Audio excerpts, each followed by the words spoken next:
way that we approach this is through the lens of empowerment, not the lens of victimization. We're trying to shift that. And that it's been life-changing, sometimes life-saving for young people, literally.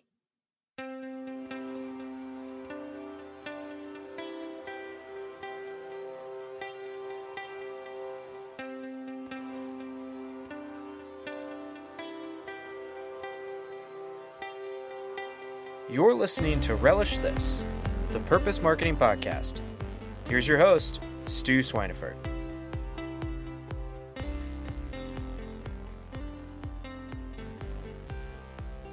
Hey everybody, this is Stu. Do you have an understanding of your stakeholder lifecycle?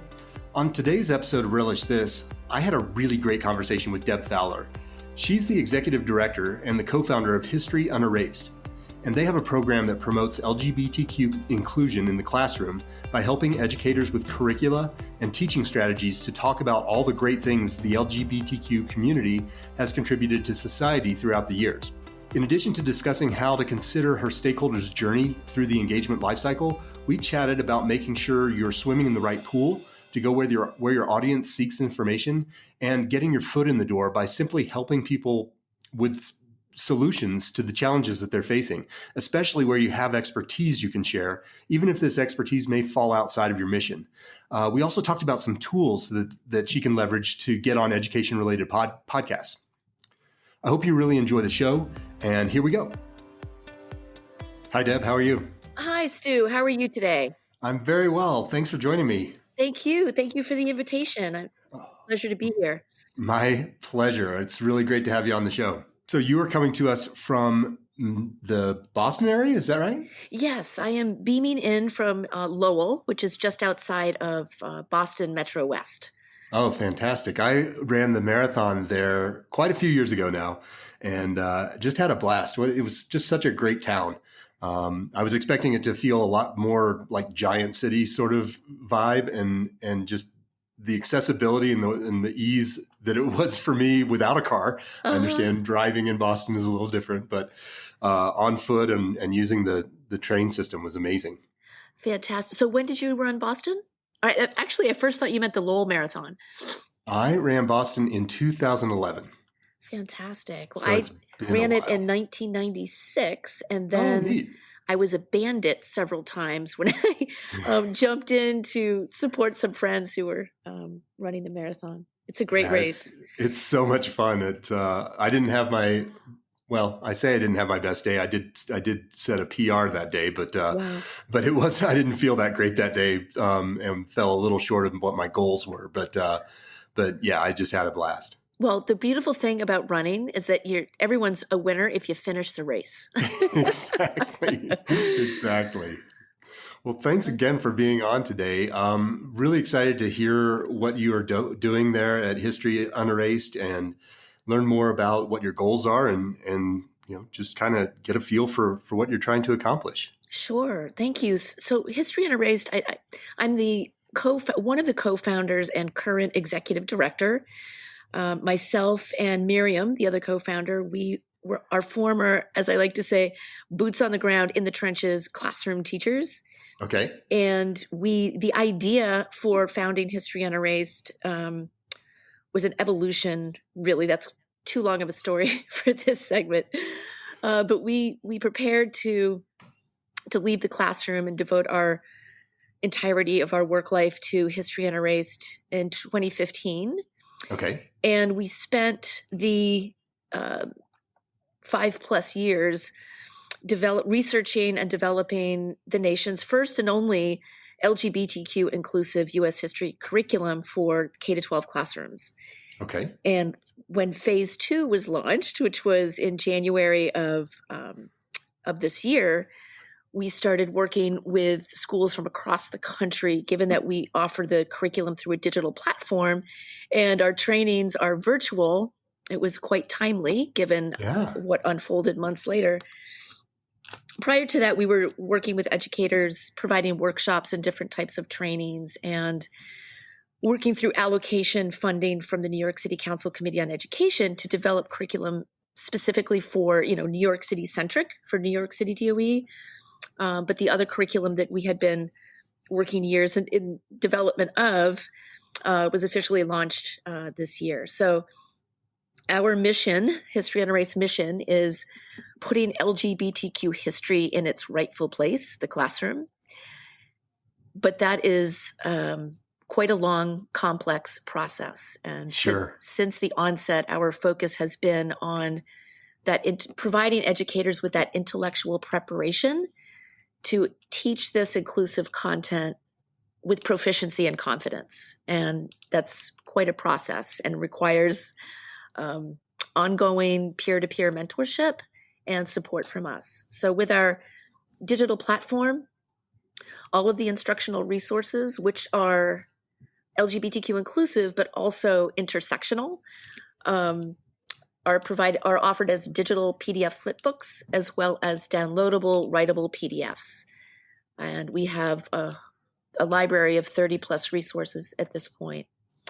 Our professional development training, which is offered as a hybrid of live sessions and asynchronous learning that follows our educator resource guide for contextualized pedagogy, which sounds really wonky, but what it really means is that this content is not siloed or separate from what is currently taught, but woven into the fabric of a more complete story of America.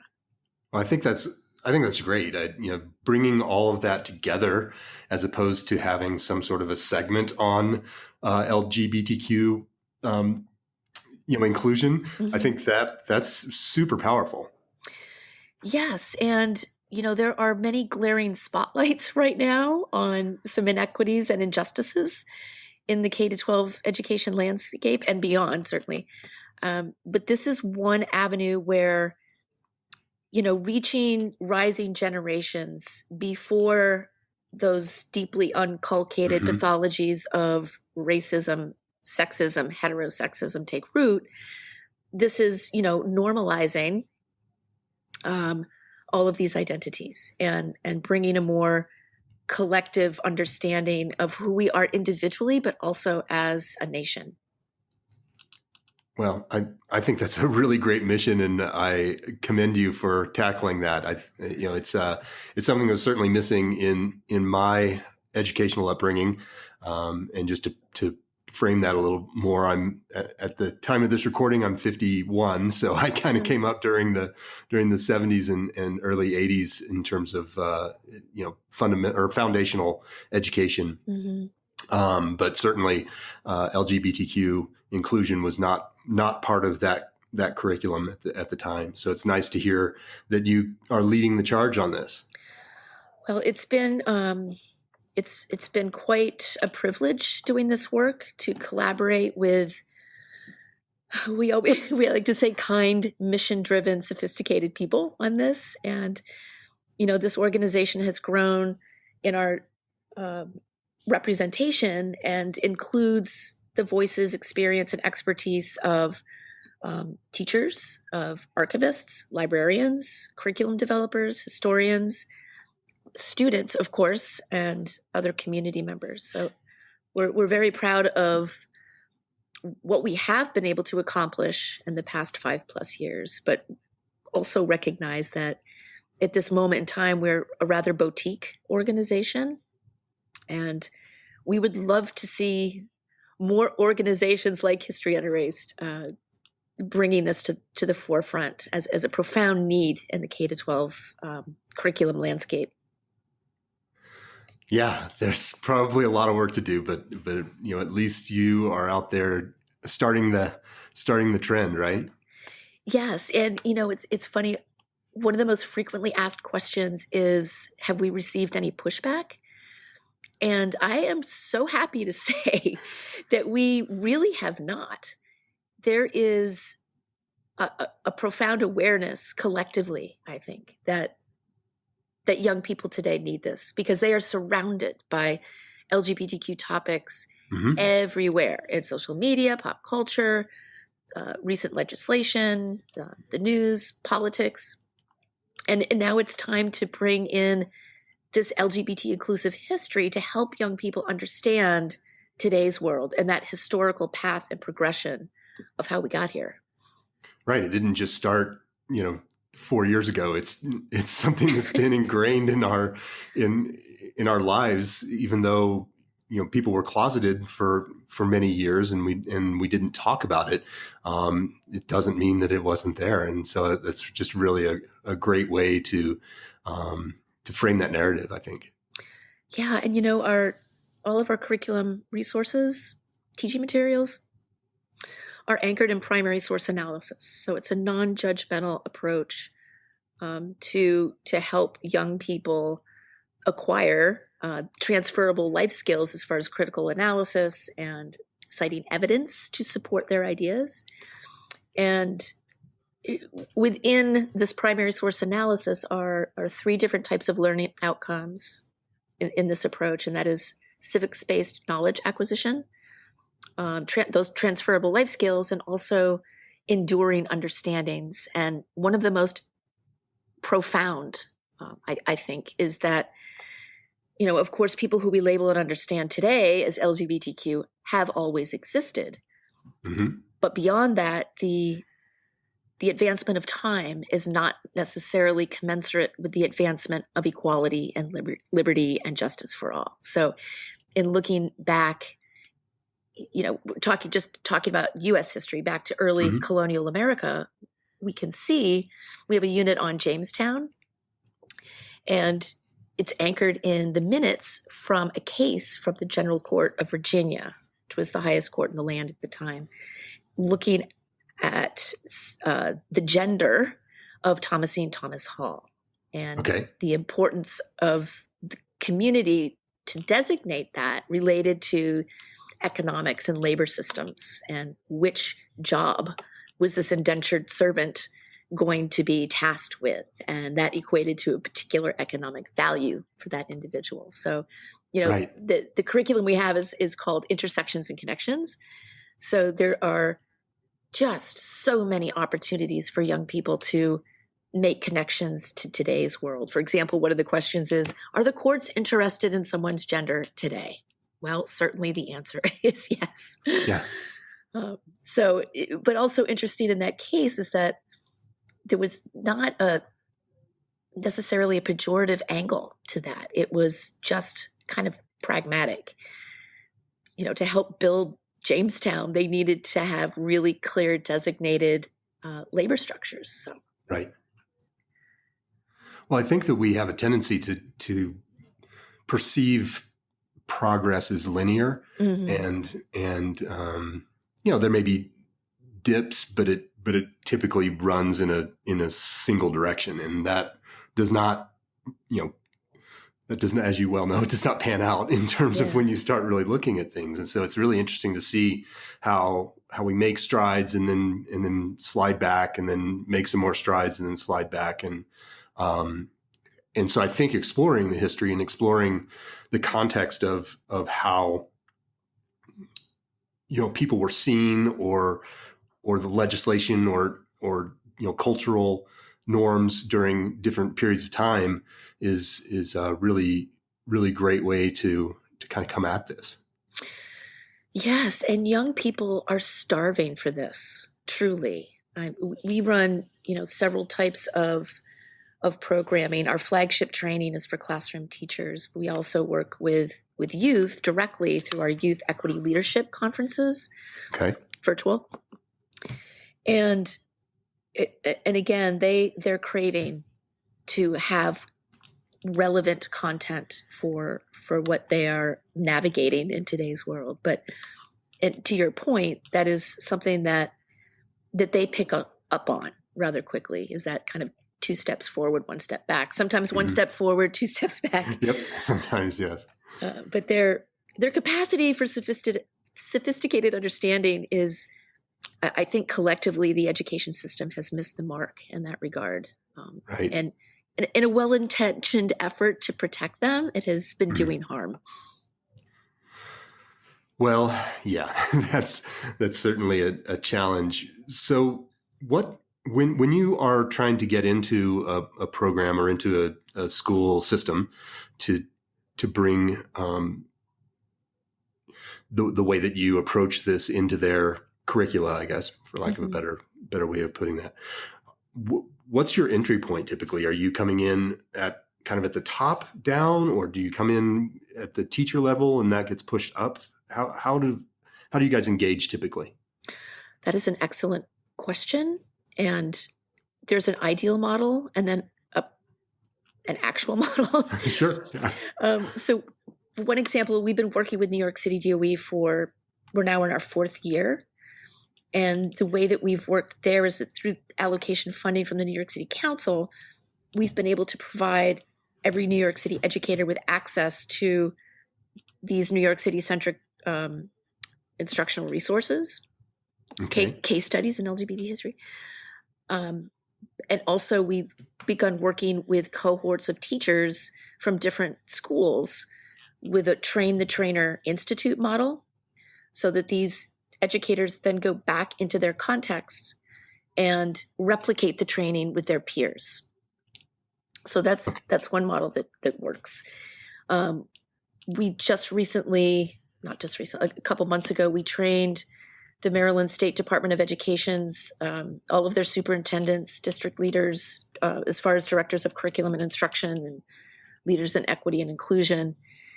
And from there, we're beginning to contract with individual schools for either district level training with a Train the Trainer model, or individual schools themselves. So that model is really ideal, and it will take some time to see, to gather some data to discern the efficacy of this. But from our vantage point on the work right now, ensuring that just at the state level and at the high level district leaders understand how to understand, first of all, what LGBTQ inclusive history is, because 99.9% of the population has not had that opportunity to engage with this as an academic discipline.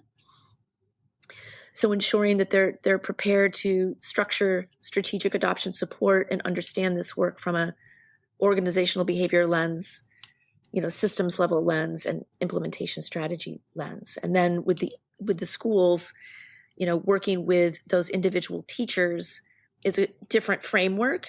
But with that high level buy-in, it's far it's a far better approach. So with the educators, we're helping them unpack implicit bias within themselves, and then segueing into where are there indicators of bias in the curriculum, where can we tease out those blind spots, and then looking at taking a deep dive into our contextualized pedagogy as a method for systemic adaptive change, and then practicing methods and strategies. What does it look like, feel like, sound like to introduce this?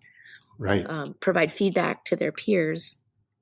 And then finally looking at learning outcomes and assessments, and what are the indicators of students meeting or exceeding those learning outcomes. And, given those 3 different types, civics-based knowledge acquisition, sure. Transferable life skills, sure. But looking at enduring understandings, that's a little bit more nebulous. So that's it's been a really fruitful process to kind of elevate social studies education at the same time about how this can really impact the collective community. Well, yeah, it spills out from that from that initial educational foundation to kind of everything. So that's really cool. Yes, and given this new paradigm that we're in with remote learning, it's actually been a great opportunity for History Unerased to meet the needs of teachers in learning with this digital platform and delivery with the virtual trainings. And our approach has been thus far outside of New York City is to, target our campaigns in states that have mandated policy for inclusive curriculum. Okay. How many states have that approach at this point? Right. So California was the first in 2011. And joining California is New Jersey,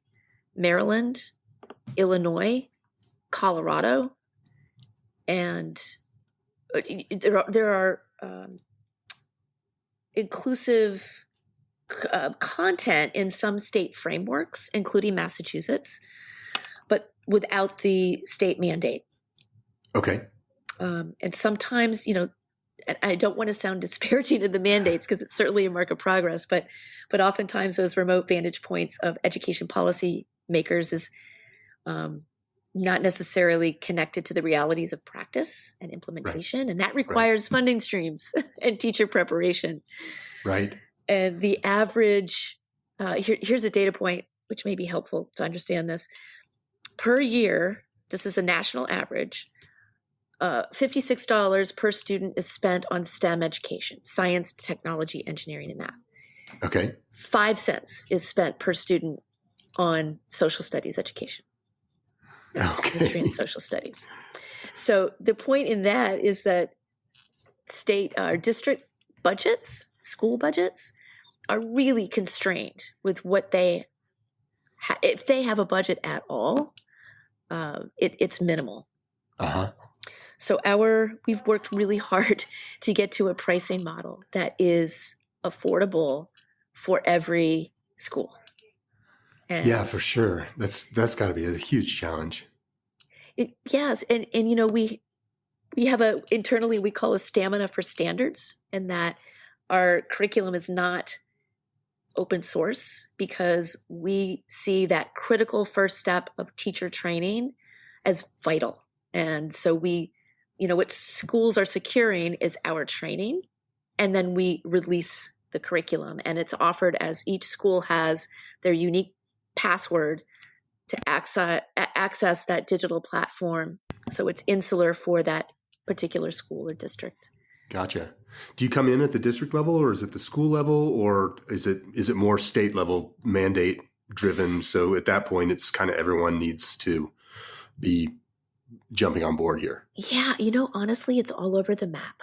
Okay. And every district is a little bit different. Okay.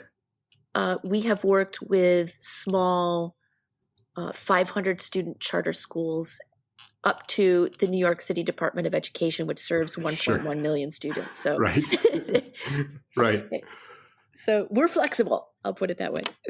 Awesome. Well, it's really interesting. And the reason I'm asking some of these questions is to try and get a feel for where you would go to expand your programs. And one of the places that is interesting, you may have considered this already, is if there's $56 per student for STEM, is there a way to come at this from a science focused historical perspective first?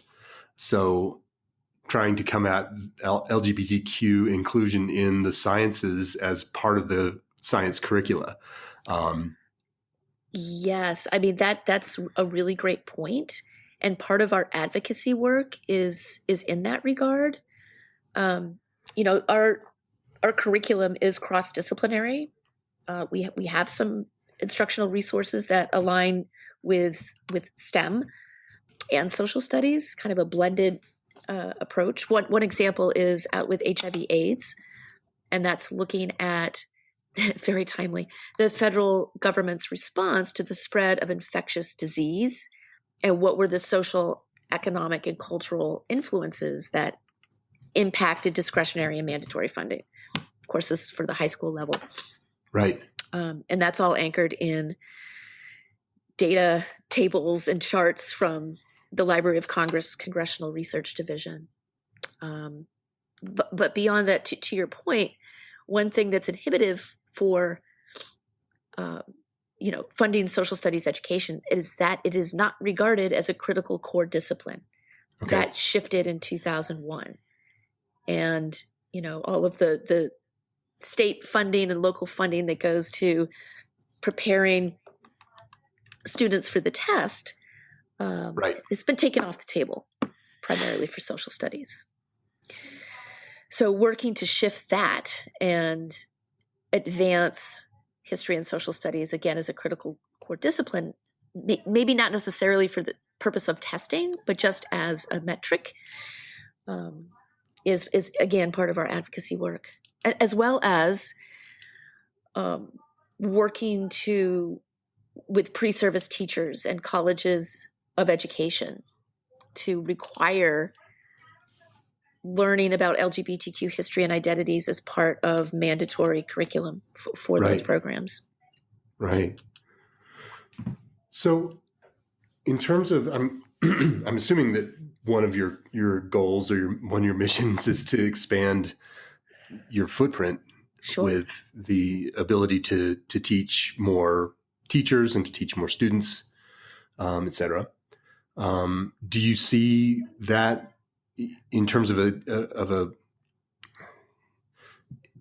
in a real top-down perspective where you're going after states and lobbying for changes in the mandates, or do you feel like that is a task that's better, a battle that's better fought at the district or even school level? Yeah. So again, I hate to say it, but every state, every district's a little bit different. Mm-hmm. It would be wonderful if a state mandate was not necessary, Mm-hmm. that an addition into the frameworks and sufficient training would be sufficient. But sadly, that's not the case. So, and again, thinking about teachers being protected in doing this work and supported, having that state policy there is another level of support. Having their school leaders and district leaders and state education agency leaders in support of this is vital, and that's really where the ideal model, national model, lies, with the state education agency leaders in a top down, but also a bottom up. So we're Right. Ensuring everyone is on the same page, understanding what this is, to disrupt that misperception and myth, and help educators come to this collective common understanding of an agreed upon set of ontological terms and talking about it. Right. A collective understanding of, what a series of whereas statements that help support and lead everyone to the same conclusion, that we all have shared values for our schools and our students. Yeah, it sounds to me like there's a little bit of a storytelling component to this that could be beneficial in terms of how do you propagate that message and demonstrate how powerful what you're doing is for everyone's self-esteem, mm-hmm. as well as just their ability to fit in and be productive members of our society, right? And how are you leveraging those stories that I'm sure you're getting out of your programs in terms of kids feeling better about themselves and having a greater understanding of this entire ecosystem that we live in? How are you guys leveraging that material that is, I'm sure, produced from your programs? Yeah, we have so many stories. We have so many anecdotal stories. We would love if we had the capacity to, be able to broadcast these more broadly, mm-hmm. and widely. We're bootstrapping right now. Right. But invariably, we hear from feedback from students, feedback from educators that, and the way that we approach this is through the lens of empowerment, not the lens of victimization. We're trying to shift that. And that it's been life-changing, sometimes life-saving for young people, literally. And I think that has escaped the collective consciousness, because if one does not see a reflection of a core piece of who they are and what they learn in school, that is doing harm that could leave lifelong scars. But that one lesson, or that one story, or that one piece of reflection can change their lives and can be an anchor that they see themselves in history. They see the capacity to contribute. They see that they have a place in society, that they're not the other, but a part of belonging to the beloved community. Right. Right. Well, I'm trying to think of ways for you to combat that capacity component, which is always a challenge. Even if you are, a Fortune 50 company, there's always a capacity issue at some point where there's so much that you'd like to do, but at some point you always run up against either you don't have enough people, you don't have enough money, or some combination of the two. What a lot of times that comes down to is systems, as well as recognizing that we don't have to do everything to make a really big impact and a really big positive effect on the communities we're trying to serve. And so just facilitating, a story every, whatever that time frame is, can be what you need to start moving up that ladder in terms of your ability to connect and going to those constituents who have been positively affected by your teaching and your structure and how you're bringing this new knowledge into the school system. I think just trying to capture those things and get that word out there in any way that you can, even if it's, the same story that you use for 3 months, there are new people every day who are going to be able to find and relate to and have a positive experience with that information. Yeah, you're so right. I mean, that's what really moves people, is that individual story, that one person. Well, I think it's One the start. face. It always starts with every journey starts with one step, right? And just facilitating that piece and getting that out there, and then building on it, because once you get one out, you're probably going to get more people interested in contributing, and so they just start coming, and then building a system by which you're able to capture and utilize those stories is kind of that next piece of this, and then going where your audience, where the people that you need to influence to get buy-in, going and putting this out there where they play is a big step of this. We got to find the right playground. Yeah. I like to call that, swimming in the wrong pool. And we see it a lot where people latch onto, a specific social media platform that they like. Mm-hmm. And they're like, oh, I want to be active on Facebook because I love Facebook. And that's awesome. But if you're trying to reach a much younger audience, or you're trying to reach a more professional audience, then that might not be the place to spend your energy and invest your time and money and all of the things that are required to get a message out there. So really coming back to the idea of who are you trying to reach and where do they go for information?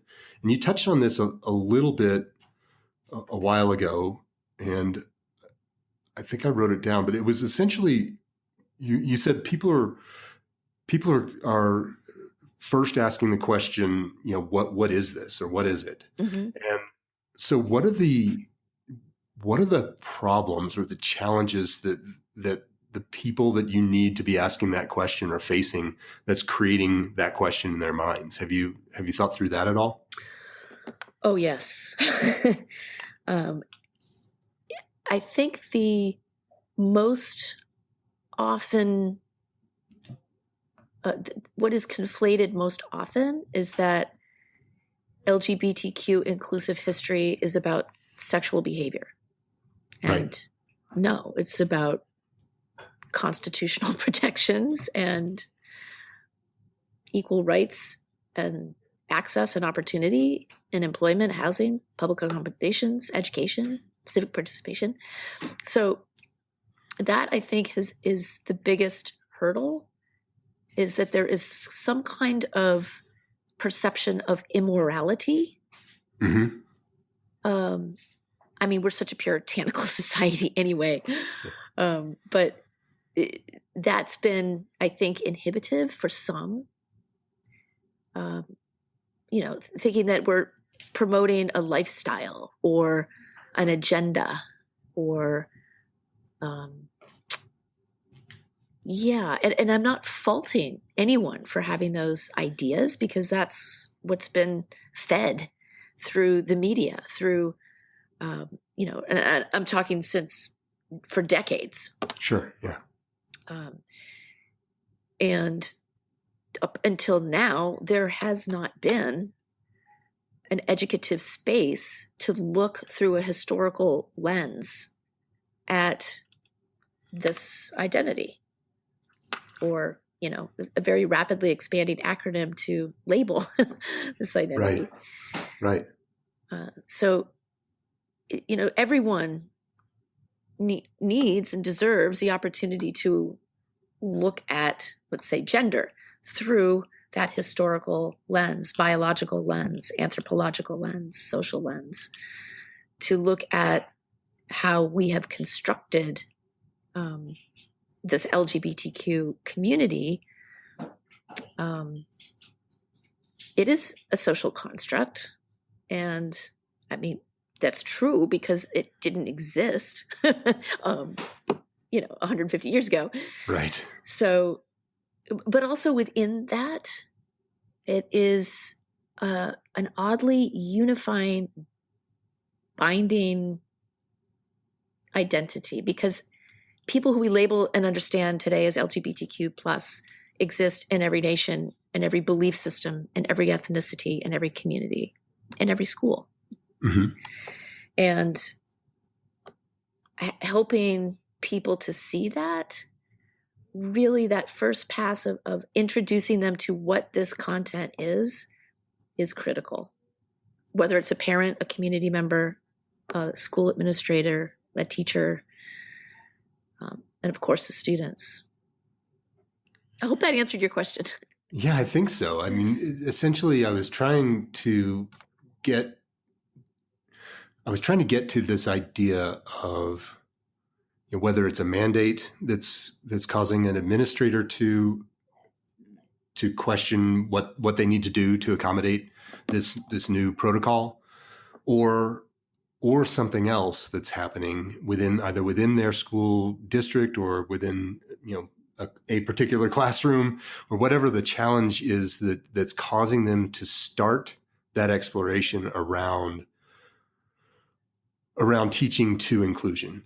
And so if we can get to some of those questions that people are asking, so typically when we think of this is a kind of a for-profit model, but it's applicable to an organization or a nonprofit space.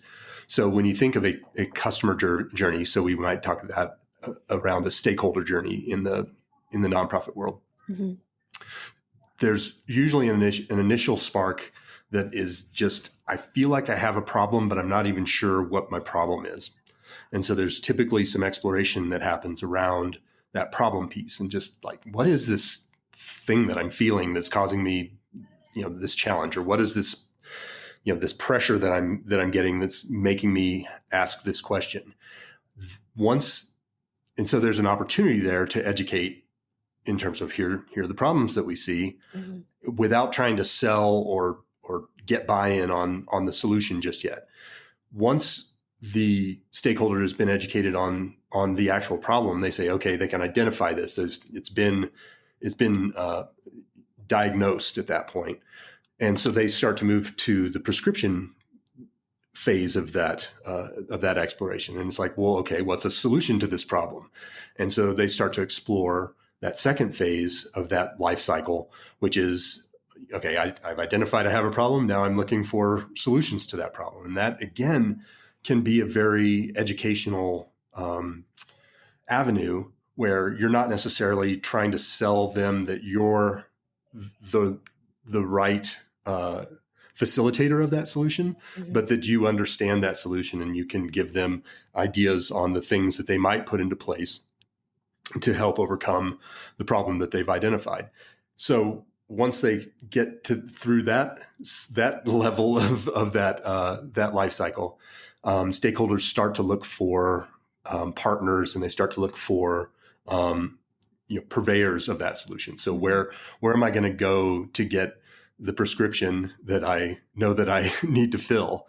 And that's when you can start, creating opportunities for differentiation in terms of your program versus somebody else's program, or explaining features of what makes your system better, or the right place to go to get that prescription fulfilled. Mm-hmm. And as we move people through that entire life cycle, we end up with not only we've built a relationship, because at the onset, you weren't in there just trying to shove something down their throat to buy. You were just, I want to help you understand this problem. I want to help you understand a solution to this problem. And then at the end, once that relationship has kind of been strengthened, then you say, here's a way that I can help you with this particular challenge that you're facing. And so you mentioned earlier that you had about 30 flipbooks or writable PDFs that were part of your protocol.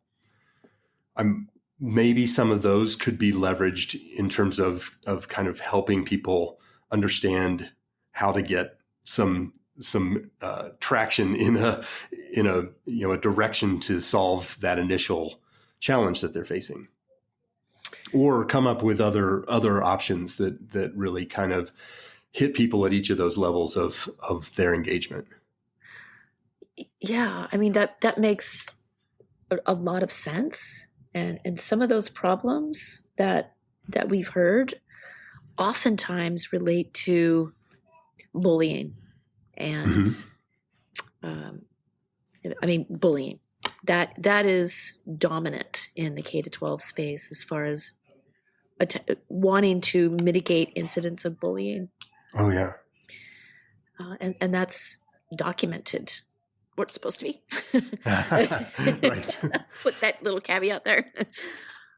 So there is a way to track that and collect data on, is there a reduction in incidents of bullying as a direct result of the implementation of, the prescription options. Yes, that certainly makes sense. And that has been, the most valuable time that personally I have spent has been providing virtual demos and doing that needs assessment and hearing from educators, decision makers, what they have done previously, what their goals are,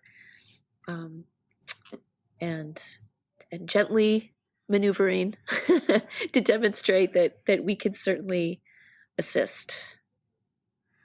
Yeah, so there's like a goals assessment component to that that I really like, in terms of coming at it from that angle where you understand that they have a number that is yucky and they're wanting to reduce that number, and here's some things that they can put in place to help improve those metrics, right? Yeah, it is. We are in a data-driven society, and unless that needle can be shifted, there won't be an investment, truly. What activities are you, I know that you're bootstrapping all of this, and I'm sure, just like everybody, budgets are tight. What are some of the activities that you are undertaking to try to reach out to new school districts or new decision makers to help them understand how adoption of your programs can help in their systems? Well, we have a consultant who works on different targeted email campaigns. Okay. and we'll focus on a particular state or a particular region. Actually, right now, the campaign is focused on colleges and universities with a graduate school of ed in Kentucky, Georgia, and Florida, and South Carolina.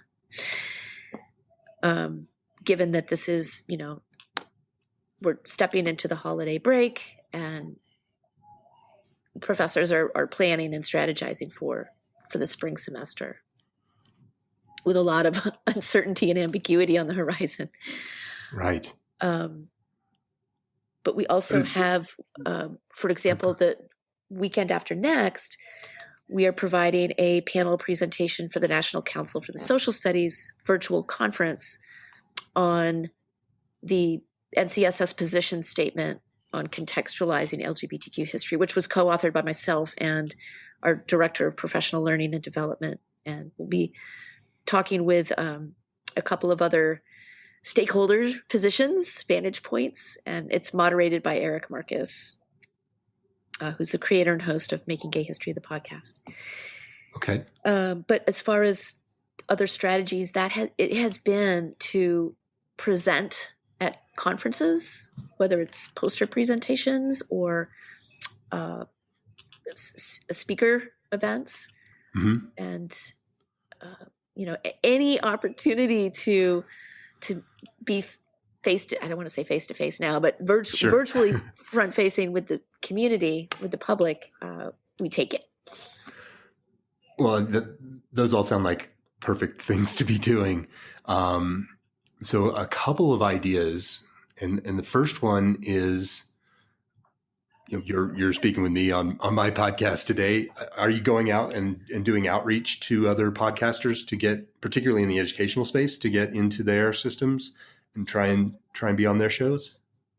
That is something we have not done yet. Okay. But that is a great idea. And again, thank you for the invitation to be here. Oh, sure.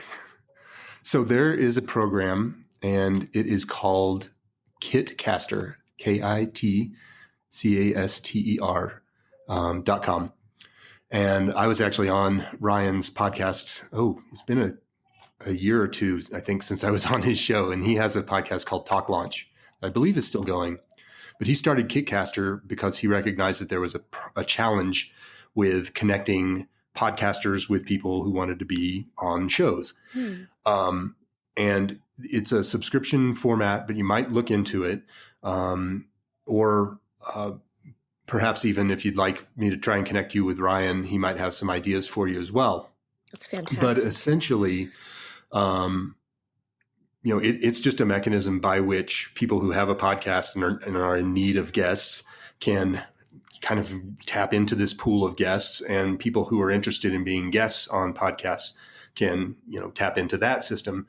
And I would imagine obviously this just came to my mind, so I don't know off the top of my head, but I would imagine that there's some education-based shows that you could be on that would just start to get your name and your approach and everything that you're talking about into that, that common knowledge base and where people go to get information. So again, swimming in that right pool can be, if you can get to the places where people are going to get information, then that becomes, pretty, I think a pretty good approach, just to start spreading that knowledge around.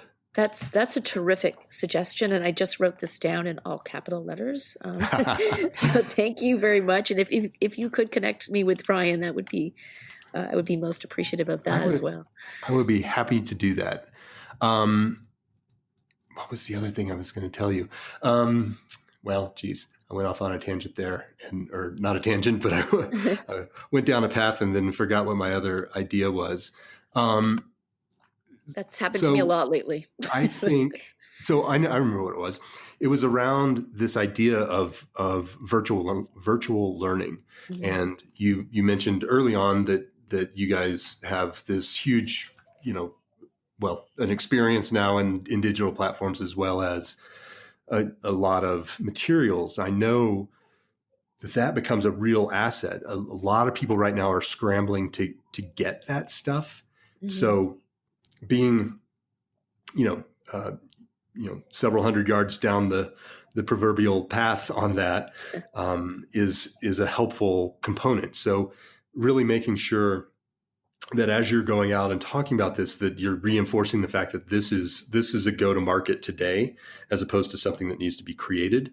Mhm. So that's one component. Then the second component is, and this is a little bit of a twist on kind of what we've been talking about, and it's that you have a foundational expertise in how to create this stuff.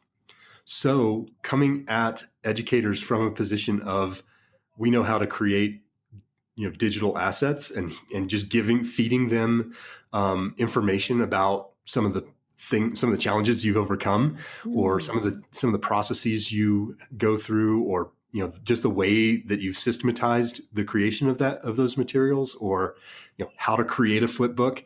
Mhm. And again, that's not part of your core mission in terms of supplying people with technical information. However, it does create an inroad into their sphere, as well as it starts to build that relationship that is particularly powerful. And so as they go out seeking, so if you frame this from an educator kind of framework, and demonstrate that you have expertise in this space, and help them solve this problem that I know a lot of people are up against right now, that puts you on their side. And as they're looking for other solutions to problems, they have you in mind. And it just puts it out there. And it's just this kind of altruistic, philanthropic, however you want to think of that, approach to engaging with people.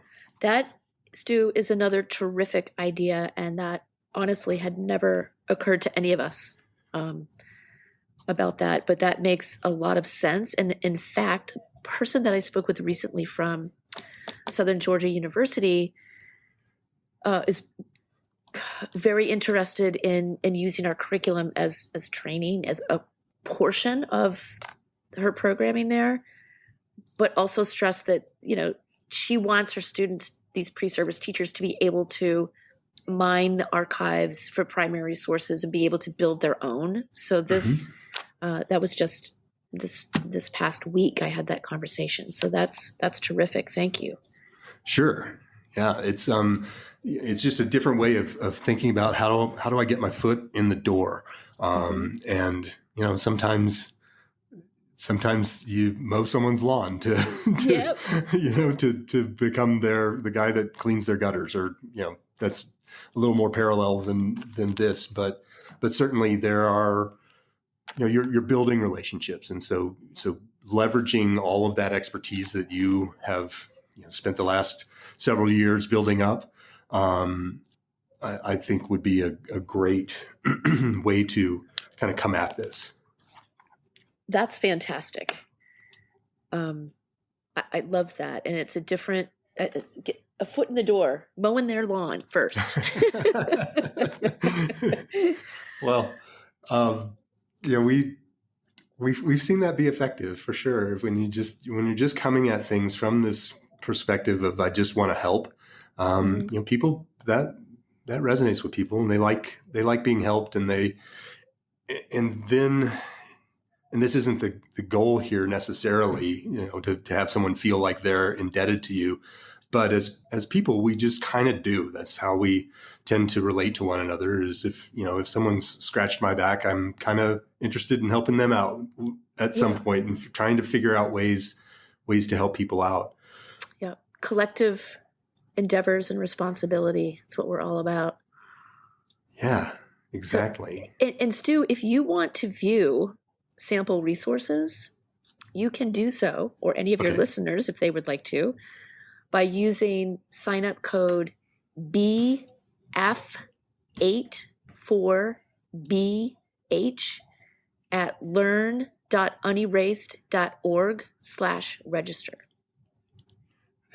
I'm writing this down. .org/register. Okay.